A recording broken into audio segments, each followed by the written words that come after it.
Ga wani sirrin mafalkin Annabi Muhammad sallallahu alaihi wasallama dan uwa kamar yadda aka saba. Dan uwa ka saurari wannan bidiyo da kyau in dai kana son kai mafalkin sai na Rasulullah sallallahu alaihi wasallama to har yanzu ma ga wata hanya na zo muna da ita mai sauki wadda in Allah ya so ya da in dai ka aikata za ka yi mamaki insha Allah. Kamar yadda nake faɗa kullum ka tsarkake niyyanka ka tsarkake zuciyanka domin kusanta sai na Rasulullah sallallahu alaihi wasallama sai da tsarkin ruhi da tsarkin niyya. Ga sirri yadda za ka karanta shi ba wahala shi ma. Idan ka yi shafa'i da wuturi ma'ana bayan sallan isha'i ka yi shafa'i da wuturi kafin ka kwanta ana son ka yi salati ƙafa goma.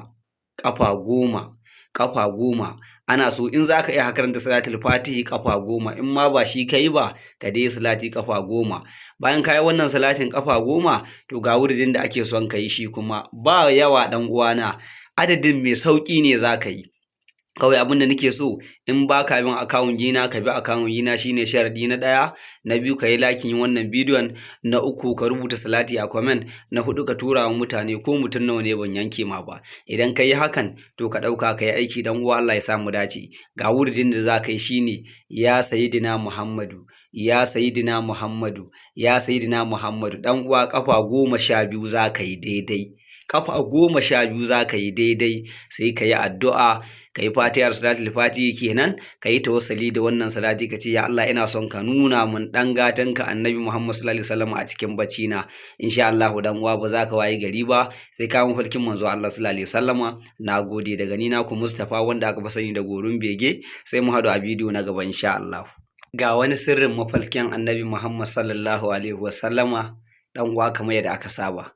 Dan uwa ka saurari wannan bidiyo da kyau in dai kana son kai mafalkin sai na Rasulullah sallallahu alaihi wasallama to har yanzu ma ga wata hanya na zo muna da ita mai sauki wadda in Allah ya so ya da in dai ka aikata za ka yi mamaki insha Allah. Kamar yadda nake faɗa kullum ka tsarkake niyyanka ka tsarkake zuciyanka domin kusanta sai na Rasulullah sallallahu alaihi wasallama sai da tsarkin ruhi da tsarkin niyya. Ga sirri yadda za ka karanta shi ba wahala shi ma. Idan ka yi shafa'i da wuturi ma'ana bayan sallan isha'i ka yi shafa'i da wuturi kafin ka kwanta ana son ka yi salati ƙafa 10. Ana so in za ka iya karanta salatul fatihi ƙafa 10 in ma ba shi ka yi ba ka dai salati ƙafa 10.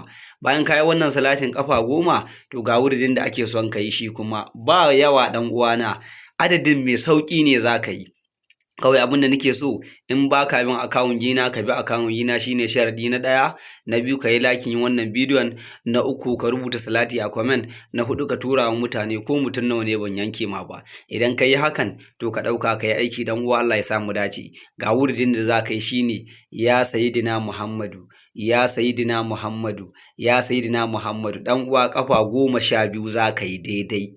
Ƙafa 12 za ka yi daidai sai ka yi addu'a, ka yi fatihar salatul fatihi kenan, ka yi tawassali da wannan salati ka ce ya Allah ina son ka nuna mun dan gatanka Annabi Muhammad sallallahu alaihi wasallam a cikin bacci na. Insha Allah dan uwa ba za ka wayi gari ba sai ka mun farkin manzo Allah sallallahu alaihi wasallama.